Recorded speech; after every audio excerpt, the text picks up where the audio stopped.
Good morning बच्चों। आज हम परिवेश दिन का पाठ 5 खराब ना होने दे करेंगे। जैसे कई बार आपने देखा होगा, आप कभी कभी रोटी टिफ़िन में आपकी रह जाती है, टिफ़िन स्कूल में रह जाता है, तो आप खोल के देखते हो जब वो रोटी जब टिफ़िन वापस 4-5 दिन बाद स्कूल से लेते हो तो आप देखते हो रोटी पर ऐसी हरी हरी सी एक परत आ जाती है। क्या ऐसी रोटी खाने लायक होती है? नहीं होती ना खाने लायक, क्योंकि इस पे तो क्या लग गई है, ये फफूंदी लग गई है। अगर हम इसे खाएंगे तो हम बीमार भी पड़ सकते हैं। ऐसे ही बहुत और सभी चीज़ें, जैसे दाल है, दाल भी अगर एक दिन बाद बनी हुई सब्जियां जो होती हैं वो सिर्फ एक दिन तक हम प्रयोग कर सकते हैं। अगर उसके बाद उनको प्रयोग में लाते हैं तो वो खाने लायक नहीं रहती। दाल को अगर देख के पता नहीं लग रहा, सूंघ के पता लग जाता है हमें कि दाल ख़राब हो गई, उसमें से खट्टी खट्टी स्मेल आने लगती है, बदबू आती है। तो कई चीज़ों को तो हम देख के, जैसे रोटी को तो हमने देख के समझ लिया कि ये ख़राब हो गई है, दाल को हम सूंघ के, ऐसे ही कुछ चीज़ों को देखकर पता करते हैं, कुछ चीज़ों को सूंघ कर पता करते हैं कि ये ख़राब है कि नहीं है। आपने अपनी माँ को कई बार देखा होगा कि कोई चीज़ को चेक करना हो कि हाँ ये एक दिन हो गया, ये ख़राब है कि नहीं, तो उसको देखने के लिए वो किसका प्रयोग करते हैं? पहले तो ध्यान से उसको देखेंगे कि कुछ उसमें लगा तो नहीं है, फिर उसमें सूंघेंगे इसको कि ख़राब तो नहीं हो गया। तो ये फफूंदी आई कहाँ से? हमारी रोटी पे पहले तो नहीं थी। तो अगर जो फफूंदी है उसके जो बीजाणु हैं, बीज, वो हवा में हमेशा ही उपस्थित रहते हैं। जैसे ही चीज़ को कोई नमी मिलती है तो वो उस नमी में वो पनपने लगते हैं और ख़राब हो जाते हैं। रोटी डिब्बे में बन रहती है तो उसको पसीना से आप देखते हो कि आ जाता है, गर्म रोटी डालते हैं तो वो बीजाणु पनपते हैं और वो फिर इस रोटी पे कब्जा कर लेते हैं, है ना। तो ऐसे ही आप भी करके देख सकते हैं। एक रोटी का टुकड़ा लो, उसके ऊपर 2-4 पानी की बूंदे डालो और उसको ढक के छोड़ दो, तो 3-4 दिन में आप देखोगे ऐसी ऐसी फफूंदी आई मिलेगी। तो वो अब खाने लायक नहीं रही है। इसी तरह जैसे सब्जी हैं, सब्जी भी 2-4 दिन बाद कच्ची सब्जियां आप देखोगे कि गलने लग जाती हैं, बाहर से ही दिखने लगता है उनका गला हुआ होना। तो और अनाज भी सड़ जाता है अगर उसकी सही तरह से देखभाल नहीं होती। पहले उसमें कीड़े लगते हैं, वो कीड़े उसको क्या करते हैं, धीरे धीरे खाने लगते हैं और वो ख़राब हो जाता है, खाने लायक नहीं रहता। तो चीज़ें इस तरह से ख़राब हो जाती हैं अगर उन्हें सही तरह से इस्तेमाल ना किया जाए।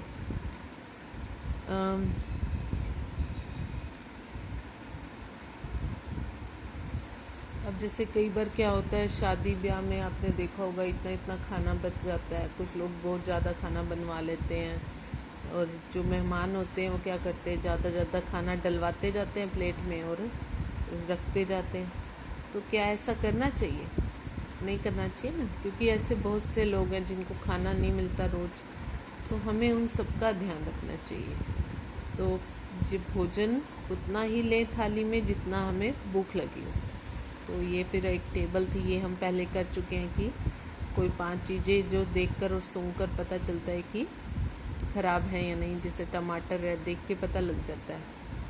उसमें अगर आप काटते हैं उसको तो देख के पता लगेगा कि हाँ इसमें कुछ खराबी सी हो रही है। और फिर अगर फिर भी ना समझ आए तो सूंघ भी लेते हैं। आटा है, आटे में आपको ऐसे धागे सी संरचनाएं दिखाई देती हैं, उससे पता लग जाता है कि आटा ख़राब हो गया। और सूंघ के भी पता लग जाता है।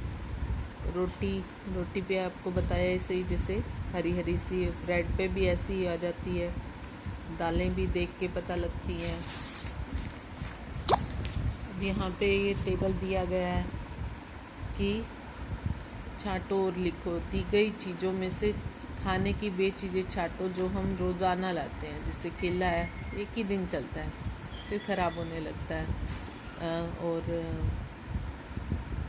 पपीता भी, दूध भी रोज़ आता है, पालक भी एक ही दिन चलती है फिर ख़राब होने लगती है। सप्ताह भर के लिए लाते हैं, जैसे सप्ताह भर के लिए सब्जियां ले आते हैं, आलू भी चल जाते हैं, और महीने भर के लिए प्याज तो काफ़ी दिन चल जाते हैं। आटा, प्याज, बेसन, गुड़ ये महीने भर के लिए आती हैं। और साल भर के लिए चीनी है, गेहूं है, चने की दाल है, तेल है, चावल है, ये साल भर के लिए भी ला के रख सकते हैं, ख़राब नहीं होते। तो एक दिन मोहन ने क्या किया, बर्फ़ी की दुकान से, हलवाई की दुकान से बर्फ़ी ले आया, और वो बर्फ़ी खाते ही उसके पेट में दर्द हो गया। तो इसका क्या मतलब था कि बर्फ़ी ख़राब थी। तो इसी तरह हमें पहले जांच करनी चाहिए, फिर चीज़ें खरीदनी चाहिए कि वो ख़राब हैं या नहीं है। तो ऐसे बहुत सी चीज़ें होती हैं जिनको हम लंबे समय तक प्रयोग करना चाहते हैं। अब जैसे आम का सीज़न है, कच्ची आम का अचार हम डालेंगे, तो वो अचार इतने लंबे समय तक क्यों टिक जाता है? क्योंकि इसमें उसको सुरक्षित रखने के लिए जो चाहिए होता है वो हम डाल देते हैं। हम जो भी चीज़ें परिरक्षक बोलते हैं, जैसे नमक है, चीनी है, तेल है, इन मसाले, इनको डालने से ये परिरक्षक होते हैं, उसको ख़राब होने से बचा लेते हैं। ठीक है, तो यहाँ पे हमें भरना है कि इन चीज़ों को आप ख़राब होने से कैसे बचाएंगे। दूध को उबाल के, रोटी को समय पे प्रयोग करके,